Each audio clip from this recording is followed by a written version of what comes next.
एक बार की बात है, एक गुरु का एक शिष्य बहुत अधिक बोलने की आदत से परेशान रहता था। जब भी वह किसी से मिलने के बाद अपने दोस्तों के सामने उस व्यक्ति के बारे में अपने विचार देना शुरू कर देता, चाहे कोई उससे पूछे या नहीं। वह अपने आसपास की लगभग हर चीज के बारे में, आश्रम में रहने वाले लगभग हर छात्र और शिक्षक के बारे में अपनी राय बताता। उसकी अपनी सकारात्मक या नकारात्मक राय थी, जिसे वह बिना सोचे समझे लोगों के सामने रख देता। जब भी आश्रम में रहने वाला कोई अन्य छात्र उसके पास कोई समस्या लेकर आता, तो वह उसकी पूरी बात सुने बिना उसे सलाह देना शुरू कर देता।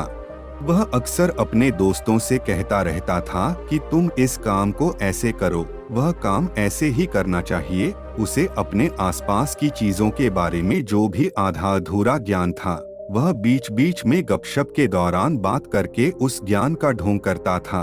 उसकी इन्हीं हरकतों के कारण आश्रम के किसी भी छात्र या शिक्षक कभी उसे गंभीरता से नहीं लेते। अक्सर उसके साथ पढ़ने वाले छात्र उससे दूर रहने की कोशिश करते थे, क्योंकि वह उन्हें हर बात पर सलाह देता था।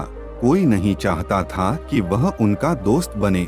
हर कोई उससे दूर रहना पसंद करता था, और अक्सर आश्रम में रहने वाले अन्य छात्र उसकी पीठ पीछे उसकी इन आदतों के लिए उसका मजाक उड़ाते थे।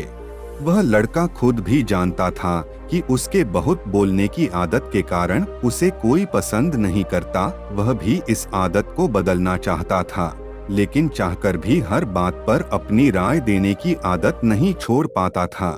एक दिन वह अपने गुरु के पास गया और अपनी सारी समस्या गुरु को बताई। गुरु ने कहा, बेटा, वही व्यक्ति जरूरत से अधिक बोलता है जो सोचता है कि वह सब कुछ जानता है।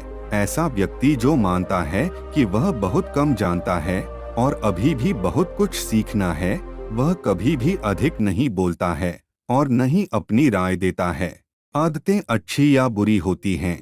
अच्छी आदतों से हम जीवन में वो सब पा सकते हैं जिनकी हम इच्छा रखते हैं। दूसरी तरफ बुरी आदतें हमसे सब कुछ छीनने की शक्ति रखती है।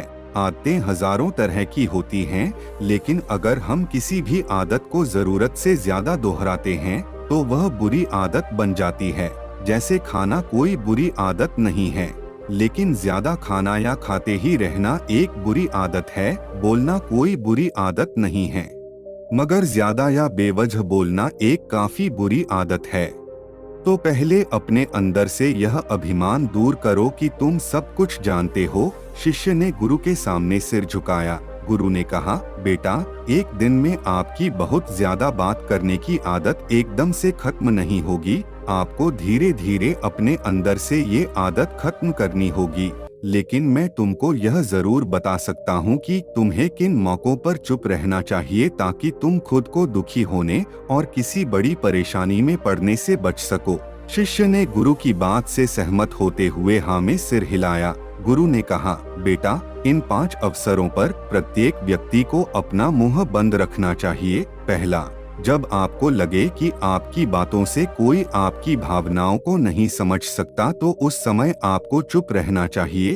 अक्सर हम अपने दुख दर्द लोगों को बताना शुरू कर देते हैं, जबकि हमारे आसपास रहने वाले ज्यादातर लोगों को इस बात से कोई फर्क नहीं पड़ता कि हमारे जीवन में क्या चल रहा है। हर व्यक्ति को केवल अपनी परवाह है। वह केवल अपने बारे में बात करना चाहता है। वह केवल अपने बारे में सुनना चाहता है। उसे हमारे जीवन की परेशानियों की परवाह नहीं होती और वह हमारे बारे में सुनना नहीं चाहता है। वह आपकी दुखद कहानी 1 या 2 बार सुन सकता है, लेकिन उसके बाद वह आपसे दूर भागना शुरू कर देगा, क्योंकि कोई भी दुखी होना पसंद नहीं करता है। किसी को भी एक उदास और असहाय व्यक्ति के साथ नहीं चाहिए होता है। इसलिए अपने कुछ करीबी दोस्तों और परिवार के अलावा किसी को भी अपनी परेशानी कभी न बताएं, क्योंकि अक्सर वे आपकी बातों को समझने के बजाय उनका मजाक उड़ाते हैं। दूसरा, जब आपको नहीं पता कि किसी विशेष अवसर पर क्या कहना है, या आपको किसी विशेष घटना के बारे में केवल आधा अधूरा ज्ञान है, तो ऐसे अवसर पर भी आपको चुप रहना चाहिए। ऐसा व्यक्ति जो आधा अधूरा ज्ञान होने के बाद भी उस विषय पर बात करता है, वह अक्सर उपहास का पात्र बन जाता है। ऐसे व्यक्ति को कोई भी गंभीरता से नहीं लेता है। केवल वही व्यक्ति अपनी बात प्रभावी ढंग से रख सकता है जिसे उस विशेष घटना या विषय का गहरा ज्ञान हो। इसलिए यहाँ वहाँ से प्राप्त आधी अधूरी और अनपरखी जानकारी के आधार पर कभी भी लोगों को समझाने की कोशिश नहीं करनी चाहिए। गुरु ने कहा, तीसरा, जब कोई व्यक्ति आपके सामने किसी तीसरे व्यक्ति की बुराई कर रहा हो तो ऐसी स्थिति में आपको चुप रहना चाहिए। आपको कभी भी ऐसी नकारात्मक बातचीत का हिस्सा नहीं बनना चाहिए, क्योंकि आज वह व्यक्ति जो कर रहा है आपके सामने किसी तीसरे व्यक्ति की बुराई, कल किसी और के सामने आपकी भी बुराई करेगा। और इस बात की अधिक संभावना है कि आज आपने जिस तीसरे व्यक्ति की बुराई की है उसे भी इस बात का पता चल जाए तो आप पर ही मुसीबत आ सकती है। इसलिए जब भी कोई किसी दूसरे व्यक्ति की बुराई करे या उसके गलत समय का मजाक उड़ाए तो आपको बस उसकी बात सुननी है, अपनी कोई राय नहीं देनी है। अगर आप ऐसा करें तो भविष्य में आपके लिए समस्याएं खड़ी हो सकती हैं। गुरु जी ने कहा, चौथा, जब कोई आप पर क्रोध और घृणा से चिल्लाता है, आपका अपमान करने की कोशिश करता है, तो ऐसी स्थिति में आप दूसरे व्यक्ति की क्रोध और घृणा को चुप रहकर कम कर सकते हैं। चुप रहकर भी आप स्थिति को बिगड़ने से रोक सकते हैं। जब आप ऐसा नहीं करते हैं और दूसरे व्यक्ति के क्रोध का उत्तर क्रोध से दे देते हैं तो परिणाम काफी भयंकर होता है। यदि आप उस समय चुप रहते हैं तो यह बात उस क्रोधी व्यक्ति के दिल में महसूस होती है। जब क्रोध शांत हो जाता है तो वह अपनी गलती पर पछताता है और इस बात की भी संभावना बढ़ जाती है कि वह आगे आकर आपसे माफी मांगे अपनी गलती के लिए। और अगर वह माफी नहीं मांगता है तो वह अंदर से दोषी महसूस करने लगता है और फिर अगली बार आप पर गुस्सा करने या नफरत करने से पहले कई बार सोचता है। लेकिन आपको हर हाल में या हर समय चुप भी नहीं रहना चाहिए। अगर कोई गलत कर रहा है तो उसका जवाब आपको देना चाहिए, क्योंकि कुछ लोग ऐसे भी होते हैं जो हमारी खामोशी को हमारी कमजोरी समझते हैं। गुस्से में चुप रहने का यह तरीका केवल परिवार, करीबी रिश्तेदारों और कुछ करीबी दोस्तों के लिए ही सही है, हर इंसान के लिए नहीं। अगर आप हर जगह खामोश रहने लगें तो इसका गलत इस्तेमाल भी हो सकता है। गुरु ने आगे कहा, पांचवा, जब कोई व्यक्ति अपने जीवन की कोई दुखद घटना या अपने जीवन की परेशानी साझा कर रहा हो, ऐसे में आपको चुप रहना होगा और सिर्फ उसकी बातों को सुनना होगा। ज्यादातर लोग ऐसे हैं कि उनके सामने किसी ने उनकी समस्या सुनाई नहीं कि उन्होंने समाधान देना शुरू कर दिया। हालांकि जब कोई व्यक्ति अपनी समस्या हमारे साथ साझा कर रहा है तो वह हमसे किसी सुझाव की उम्मीद नहीं करता है।